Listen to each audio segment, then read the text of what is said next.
हम पहले आपको एक वीडियो दिखाएंगे और उसके बाद एक जरूरी प्रेस वार्ता को संबोधित करेंगे।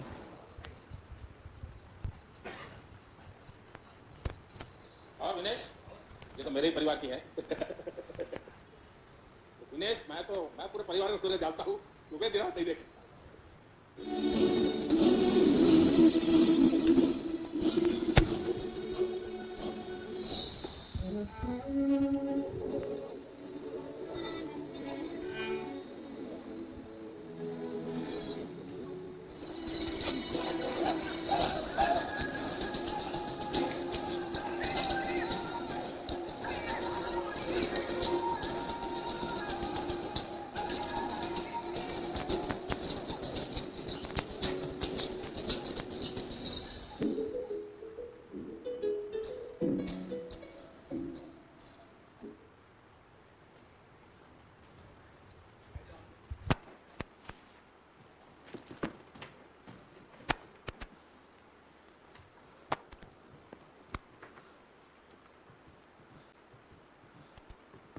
आप सबको हमारा नमस्कार। मेरे साथ मेरी मित्र और कोलीग महिला कांग्रेस के अध्यक्ष सुश्री नेता डिसूजा जी हैं, संजीव सिंह जी हैं। मुझे नहीं पता आपको यह वीडियो देखकर क्या लगा, लेकिन मैंने भी पहली बार पूरा वीडियो यहीं पर देखा। मैं अमूमन शायद इतना इमोशनल कम होती हूं। इस देश की सबसे होनहार बेटियां, इस देश की वो बेटियां जो अपनी पीठ से बड़े बड़ों को पटकनी देकर चारों खाने चित्त कर देती हैं। इस देश की वो बेटियां जब वो मेडल लाती हैं तो लोग लालायित होकर उनके साथ फोटो खिंचवाते हैं। उनको सड़कों पर ऐसे घसीटा जा रहा है कि वो मुजरिम हो। उनको सड़कों पर इस कदर बेइज्जत किया जा रहा है कि उन्होंने गलत किया हो। ये देश की वो बेटियां हैं जो इस देश के लिए ख्याति लाती हैं, जिनके पीछे मीडिया भागती है, जिनके साथ खड़े रहने में प्रधानमंत्री को भी गर्व का अनुभव होता है, जिनको वो ये कहकर संबोधित करते हैं कि तुम मेरे घर की बेटी हो, तुम्हें निराश मैं नहीं देख सकता हूं। आज इस देश में एक बहुत बड़ा इतिहास रचा गया।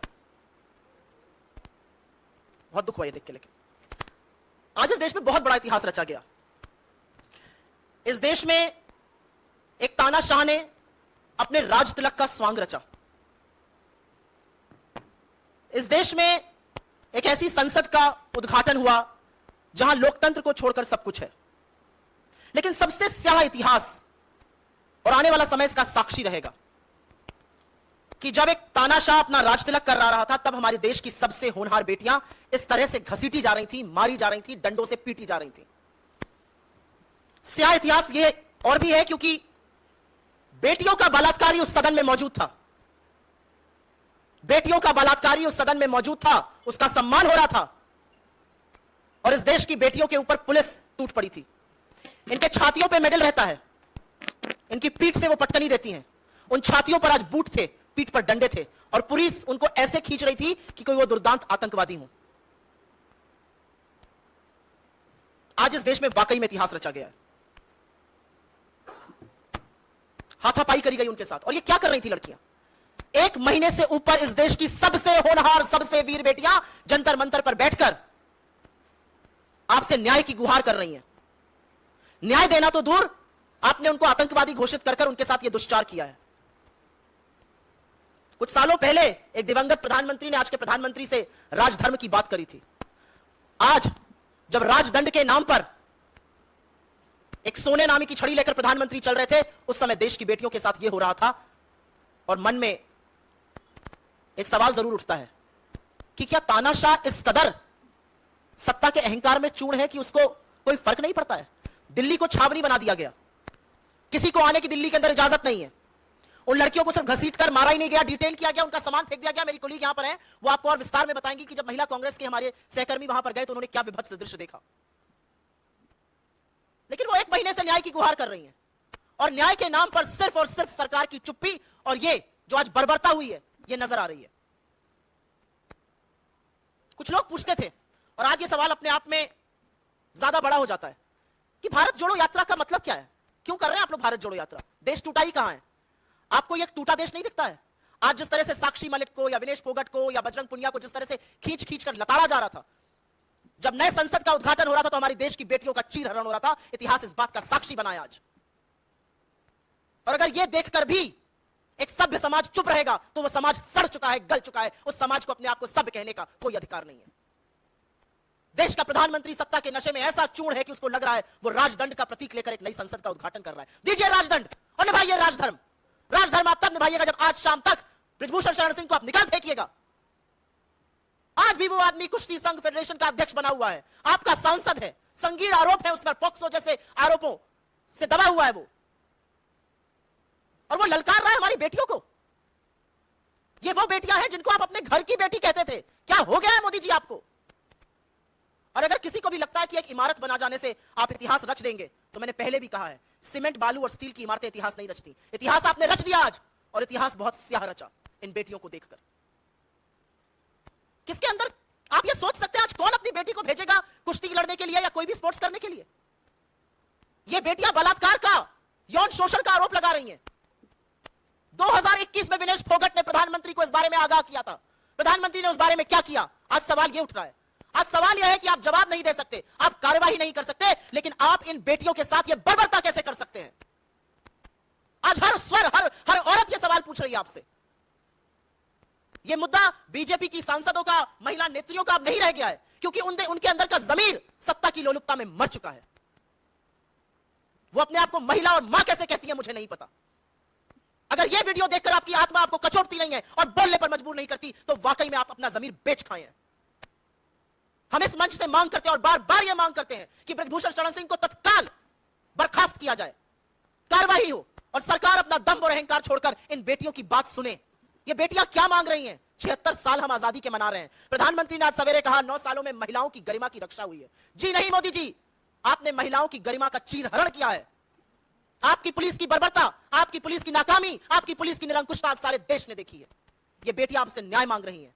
राजदंड और राजधर्म के जो दुहाई देते हैं, वो पहले बेटियों को न्याय देने की बात करिए। मैं आपको दोबारा से यह दिखा देना चाहती हूं, जो विजुअल्स आपने स्क्रीन पर देखे, जैसा कि नड्डा जी ने कहा, ये संगीता और विनेश फोगट है और ये एक दूसरे को बचा रही हैं, और तिरंगा जो लेके चल रही थी वो सड़क पर पुलिस की बर्बरता से फेंका गया। ये साक्षी मलिक है, जिसके नाम से बड़े बड़े रिंग के अंदर कांप जाते हैं, उसको पुलिस ऐसे पकड़ रही है कि कोई दुर्दांत आतंकवादी हो।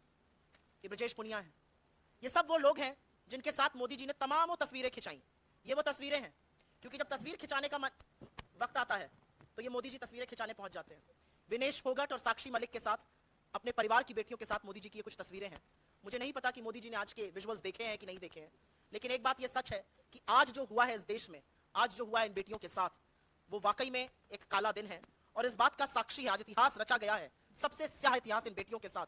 और इतिहास साक्षी रहेगा कि कैसे एक प्रधानमंत्री अपने आप को सम्राट समझकर, अपनी प्रजा को 5 किलो अनाज बांटकर, सत्ता के अहंकार में इतना चूर्ण है कि जिस दिन नई संसद का उद्घाटन होता है, उस दिन वहां से 1 किलोमीटर की दूरी पर हमारी देश की बेटियों का चीरहरण होता है और सम्राट ने अपनी आंखों पर पट्टी बांधी हुई है। मुझे लगता है आज जो सबसे समर्पित भक्त है, वो भी जब इन विजुअल्स को देख रहा है ना, जहां पर देश की बेटियां जमीन पर हैं, जहां पर देश की बेटियों के सीना पर बूट और लाठियां बरसाई जा रही हैं, वो भी ये कह रहा है कि ये सरकार महिला विरोधी है।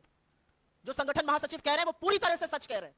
ये महिला विरोधी हैं, ये शोषित वंचित समाज के विरोधी हैं, ये दलित विरोधी हैं, ये अनुसूचित जनजाति के विरोधी हैं। अगर नहीं होते तो सवाल वही है, मूल सवाल क्या है? आज आप कितनी भी कंट्रोवर्सी बनाने की कोशिश करिए, आज मूल सवाल संसद के उद्घाटन का यह है कि संसद के उद्घाटन का हक इस देश की महामहिम राष्ट्रपति को था। वो राष्ट्रपति जो पहली नागरिक है इस देश की, जो सुप्रीम कमांडर ऑफ फोर्सेस है, जो संविधान की अभिभावक है, और यह गर्व की बात है कि वो अनुसूचित जनजाति से आती हैं, उनको इस हक से वंचित करने का काम जो प्रधानमंत्री कर रहे हैं, अगर ये उनका महिला विरोधी, अगर ये उनका अनुसूचित जनजाति का विरोध, राष्ट्रपति कोविंद को ना बुलाना शिलान्यास में दलित विरोधी होना नहीं है, तो क्या है? लेकिन आज जो इस देश की बेटियों के साथ इन्होंने कर दिया, वो जो आरएसएस का मूल मंत्र है, जो आरएसएस का महिला विरोधी चेहरा है, जो उनका चाल चलन है, वो साफ तौर से दिखाता है। और इसको कोई भी व्यक्ति किसी भी तरह से जस्टिफाई नहीं कर सकता है। 1 महीने से ऊपर हो गया, शांतिपूर्ण तरीके से ये लड़कियां यहां पर बैठी थी, आज सिर्फ प्रदर्शन करना चाहती थी। क्या ये आतंकवादी है? क्या ये समाज के लिए खतरा है? क्योंकि यही लड़कियां जब सीने पर मेडल लेकर हमारा गर्व से सीना चौड़ा करती है, तो लपके हुए प्रधानमंत्री जाके फोटो खिंचाते हैं। कैसे इसको जस्टिफाई किया जा सकता है? कौन इस पर चुप रह सकता है?